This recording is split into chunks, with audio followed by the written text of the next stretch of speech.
Studio 6 continues. Welcome back to Studio 6. So excited. In studio, we've got Ryan Williams and Patrick McWilliams, and you guys are talking about an upcoming project that premieres Wednesday, Buyer and Cellar. So I'm so excited. You got the director and the star of the show. Start by telling us a little bit about the plotline. Well, the show was an off-Broadway hit just a couple of years ago. It is a fictional account of an actor who gets hired to work in the underground shopping mall basement that Barbara Streisand built under her estate in Malibu. Like now the dream. Exactly. I mean, if you can see it, it's amazing. That actually is real, but she... And it's like, we would have an attic. I would put my Christmas tree in the box up in the attic. She would display her Christmas tree in Barbara's Christmas tree shop in her basement. I mean, it's literally like a cobblestone street that has shop fronts down both sides of it. Oh my gosh. Then each thing, like she has a yogurt shop down there and all this kind of stuff. This is a real thing. That is exists. real, yes. Oh my gosh. Real. And so this is the story, a fictional story of an actor that gets a job there. Right. And how he relates to the space, because he's by himself to start with, and then how he befriends, I guess would be a good word. You have to tell, he's given the order that if she comes down to shop, that he's not supposed to respond to her as Streisand, that he's supposed to just act like she's just a customer. Oh, okay. Right, exactly. No, definitely. And so then it's this weird thing where she's bargaining with him for things that she already owns. So it's a comedy. Oh, yeah. And it's, when does it open? It was a drama. We open Wednesday night at 7:30, and we run Wednesday through Sunday, Wednesday, Thursday, Friday, Saturday at 7:30, Sunday at 3 o'clock, and it's at East Bank Theater in Bossier, which is right across the street from L'Italiano on Hartsfield Boulevard. Yeah. So go grab a bite to eat, and then come see the show, and then afterwards stop next door at the brewery for a... There you go, Susie. You've got the whole evening weekend planned out for you. But this isn't too far-fetched for you to be doing this. Obviously, you have a long history in the theater here, but your day job also helps prepare you. My day job does help prepare me. I know I graduated with a degree, except for speaking. I graduated with a degree in theater from Centenary in 1999, working with this one right here. And then did an internship at the Juilliard School in New York, came back down, and I've been the director of the drama program at Burke High School for 11 years now. So, and I met you back when you were Clara from my Drosselmeyer. Yeah, see, I told you I've been in theater before. Yes, much younger. She didn't believe me when I told her I did it in college. Yeah. See, we're all in performing arts. It's so exciting, and so if you stay tuned, you're going to get a chance to have a little sneak peek of what we can expect this weekend. But this is kind of a cool an opportunity to get to see a cool show like this. Yeah, absolutely. You know, and for me, I haven't been on stage in the area in over 8 years, and so coming back in this one after production where I play all the characters, I play like 8 different characters in the show.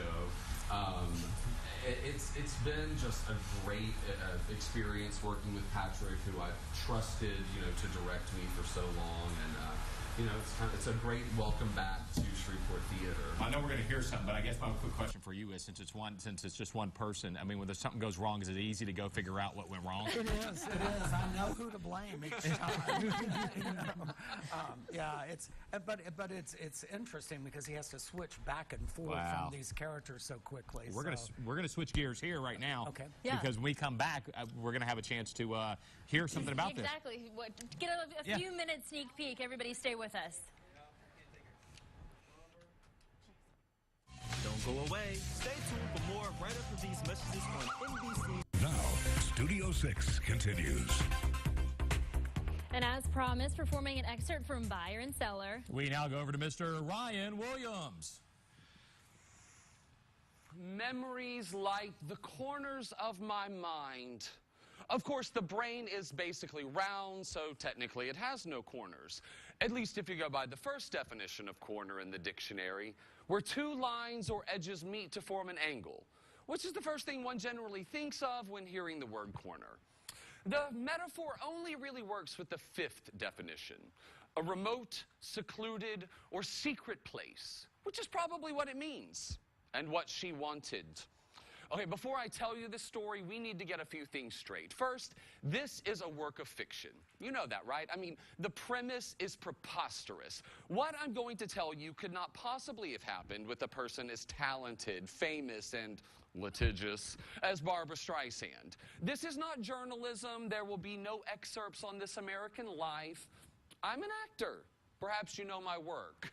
And this is a play written by a guy named John who only met her once. She came to see another show he wrote, and before it started, she offered him a piece of her Kit Kat bar. And to this day, he regrets not taking it. He was afraid of making a mess. But enough about him. Nobody cares. The second thing you need to know is I don't do her. I don't do impressions in general. And anyway, enough people do her, even some women, so you don't need me to. When I tell you about the conversations we had, which never really took place, I'll just be her, and you can fill in the rest. None of this is real. I don't exist. But what does exist is this book, My Passion for Design by Barbra Streisand, published by Viking, out in time for Christmas 2010. It says so right here in the back under the photography credits, which begin with Principal Photography by Barbra Streisand. I know. How'd she get her? According to the front flap, My Passion for Design is Barbra's account of the creation and construction of her newest home, the dream refuge she has longed for since the days when she shared a small Brooklyn apartment with her mother, brother, and grandparents, and a culmination and reflection of her love of American architecture and design from the 18th to the 20th centuries. This is some serious stuff, and we'll get into it. But what most concerns us begins on page 190.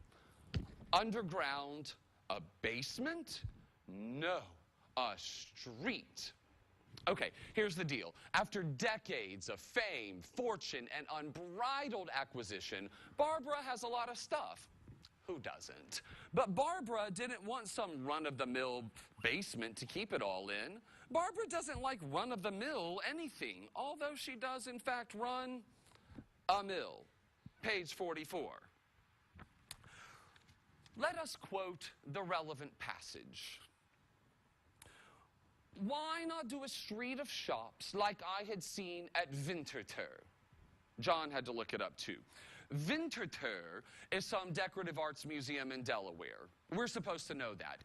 And in one section of the museum, they recreated all these little stores, an antique shop, a china store, just the way they would have looked in the early 1800s. And then they used them to display various collections. Wouldn't it be fun to do something similar? Wouldn't it? Well, that's what she did. She built a shopping mall in her basement. Remember, this is the part that's real.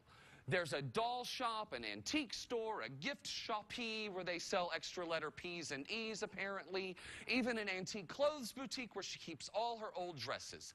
All of it displayed with totalitarian precision. It's as if your grandma designed the Apple Store. Barbra's basement is just like any other shopping mall, except for the total lack of customers or employees. Or maybe not. What if somebody had to work down there? John, the playwright we don't care about, became obsessed with this idea about an actor who gets the job, a character that I could play. That was incredible. Oh, we were just, I couldn't stop staring and laughing. That was wonderful. So definitely something you want to check out this weekend, starting Wednesday. Buyer and Cellar, starring Ryan Williams. Absolutely wonderful. I have those discussions sometimes, looking in the mirror in the morning. Talking to yourself. Absolutely. I'm that energized also. Great job, Ryan. Wonderful. Go see it, everybody. Definitely got a show coming up for you tomorrow. But listen, all week long, we're going to be giving away Barry Manilow tickets. So go to our Facebook page and like the post, and we're going to randomly pick a winner all week long. So definitely want to do that. Go to facebook.com/KTAL Studio 6. But tomorrow we've got some Magic Mike previews, some king cake, and of course, Curry's Health and Wellness. It's going to be a lot of fun tomorrow. See you tomorrow, everybody. Have a great day.